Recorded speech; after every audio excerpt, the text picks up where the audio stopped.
और देखिए रूस ने लोगों से मारियोपोल शहर तुरंत खाली करने को कहा है। मारियोपोल में रूस और यूक्रेन में भीषण जंग जारी है। यूक्रेन ने रूस पर जवाबी हमला किया है। ड्रोन की मदद से यूक्रेन का रूसी सेना पर हमला। ये तस्वीरें आप देखिए किस तरह से मारियोपोल में लगातार दोनों सेनाओं के बीच संघर्ष, दोनों देशों की सेनाओं के बीच संघर्ष चल रहा है और जवाबी हमला यूक्रेन की तरफ से किया जा रहा है। रूस ने कहा है कि शहर खाली करें। और वहीं यूक्रेन के शहर ज़ाइटोमिर में अस्पताल पर हमला हुआ है। रूसी एयर स्ट्राइक में अस्पताल पूरी तरह से तबाह हो गया है, तहस नहस हो गया है। अस्पताल पर हमले में हुए हताहतों का अभी अंदाजा नहीं है। ऐसे वक्त में जब पूरे शहर में कहर बरपा रही हो रूसी सेनाएं, घायलों की संख्या कितनी ज्यादा हो सकती है इसका अंदाजा हम और आप लगा सकते हैं। और घायल कहां जाएंगे? अस्पतालों में जाएंगे, लेकिन अस्पतालों में भी बम बरस रहे हैं। अस्पतालों को भी नहीं छोड़ा जा रहा है, अस्पतालों पर भी हो रहा है अटैक। ऐसे में कैजुअलिटीज जो हैं उनकी संख्या आने वाले वक्त में काफी ज्यादा बढ़ सकती हैं, इसकी आशंका बरकरार है।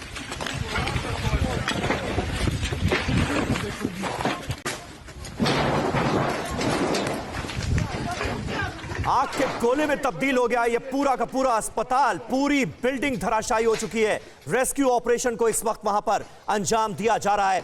योगेश गुप्ता जी हमारे साथ मौजूद हैं। योगेश जी, अब दुनिया भर से आवाजें उठने लगी हैं और तो और रूस के अंदर से आवाजें उठने लगी हैं कि बंद करो ये युद्ध, सनक करार दिया जा रहा है पुतिन की इसे। और एक बात यह भी कही जाने लगी है कि पुतिन का पतन शुरू हो चुका है। रूस को क्या बर्बादी की कगार पर पहुंचाने की ठान चुके हैं लोग?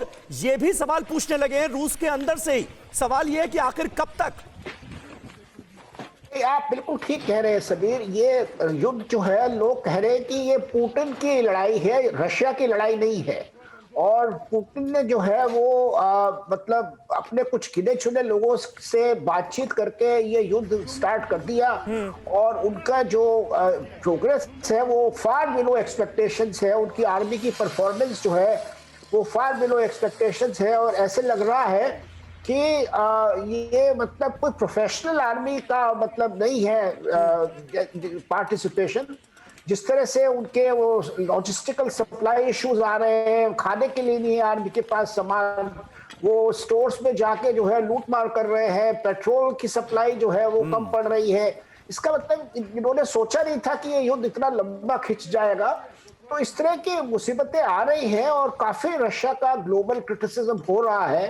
तो लेकिन और बिल्कुल एक अनवांटेड फाइनेंशियल क्राइसिस में रूस को इस युद्ध ने धकेल दिया है। फिलहाल ये संकेत दिखने लगे हैं जो कि शायद रूस के लोग उम्मीद नहीं कर रहे थे और अपने देश के लिए लड़ने को तैयार हैं यूक्रेन के आम लोग। यानी कि बिल्कुल अलग ऑपोजिट एक नजरिया दिख रहा है यूक्रेन के लोगों के बीच। यूक्रेन के कई शहरों में बड़ी संख्या में लोग जमा हुए हैं। ये जो तस्वीर हम आपको दिखा रहे हैं, ये तस्वीर डिनेप्रो शहर की है और यहां पर यूक्रेन के लोगों ने कहा है अपनी धरती के लिए मरने को तैयार हैं। और विदेशों से भी जो यूक्रेनी है वो वापस लौट रहे हैं। 80,000 के करीब लोग लौट चुके हैं, हथियार लेकर, हाथ में हथियार लेकर वो सड़कों पर रूस की सेना का सामना करने के लिए तैयार है। निनाद शेठ हमारे साथ इस वक्त जुड़े हुए फॉरेन एक्सपर्ट। निनाद सर, ये जो तस्वीरें हम देख रहे हैं ये तो अपने आप में साफ तौर पे तस्वीरें नजर आ रही हैं कि यूक्रेन के लोग आसानी से इस लड़ाई को छोड़ने वाले नहीं। और देखिए इस बीच एक और खबर, कीव का पश्चिमी इलाका पूरी तरह से तबाह हो चुका है। युद्ध में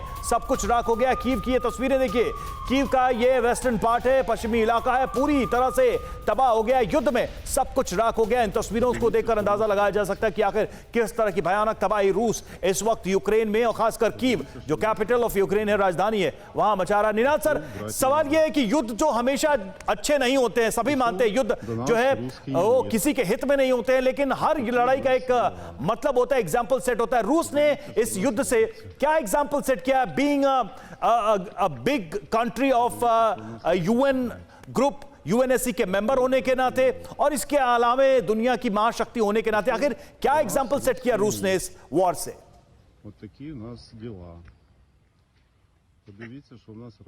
निनाद सेठ सर,